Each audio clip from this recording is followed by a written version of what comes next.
Hon Peter Akpatason. I represent the good people of Akoko Federal Constituency. Comrade for life.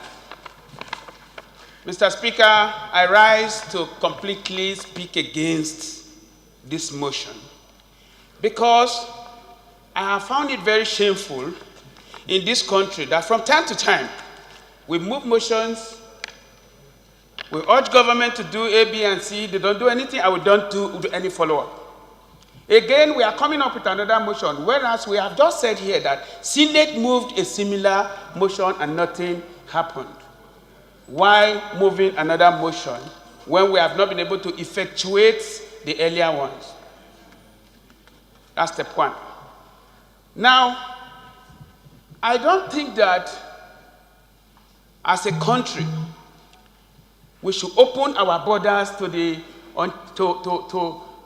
unchecked influx of used cars from any part of the world.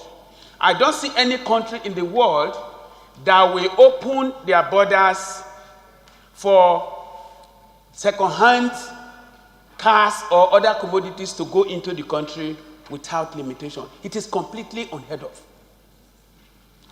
It goes to say that Nigeria as a country, we have not been able to effectively man our borders.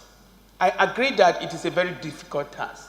But that is not to say that if we come up with a policy that is as good as prohibiting the importation of used vehicles through the borders that we know that are very notorious for undermining our economy, and then we cannot check that, we cannot implement it, it is a shame for this country.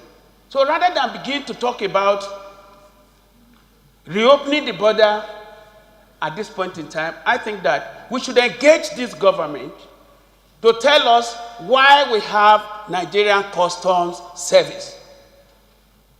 Mr. Speaker, the other time, when some people were attacking the parliament, I followed a trend of discussion in the social media. And one guy said, this lawmaker said they have done too much. Let us close this parliament. Should we close the parliament because we have issues with lawmakers? Should we stop policies because the people that are being paid, that are being catered for, are not doing their job?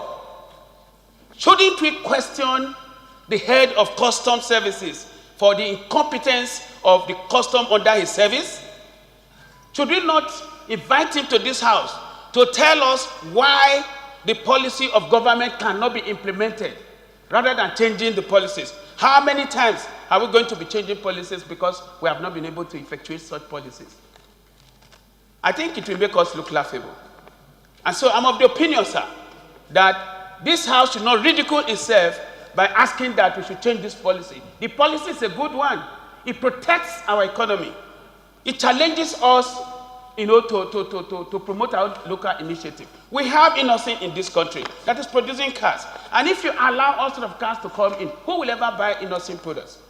Why should other people imitate innocent if we do this? Mr. Speaker, I'm of the view that the policy should remain, and we should challenge the government to explain to us why they have not been able to man the borders effectively and what they are going to do in the next couple of months to change the situation. There was a time, sir, that some people complained to us that people will buy furniture from some part of this country. Then when you get to the middle, the heart of this nation, Abuja, custom will come and seize those furniture on the ground that they were imported into the country. There is a law banning the importation of furniture.